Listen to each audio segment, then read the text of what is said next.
Kad Jēzus iegāja kādā ciemā, viņam pretī izskrēja 10 spitālīgi vīri, kas nostājušies iztālēm paceltā balsī lūdza: Jēzu mācītāji, apžēlojies par mums, apžēlojies par mums.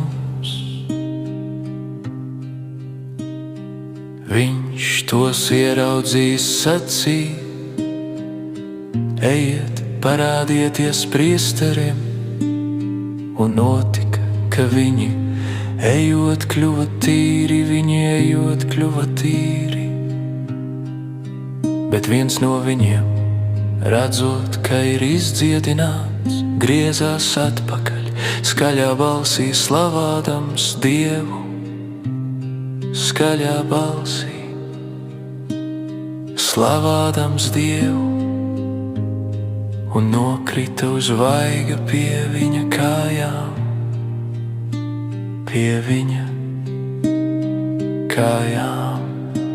Bet Jēzus atbildot sacīja: vai tad ne 10 kļuva tīri, vai tad ne 10? Un kur ir tie 9? Kur ir tie 9?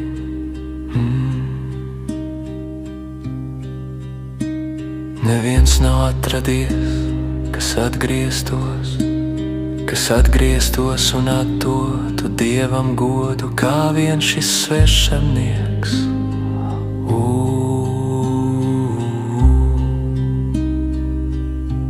Un viņš tam sacīja: cēlies, ej, tevi izglāba tava ticība,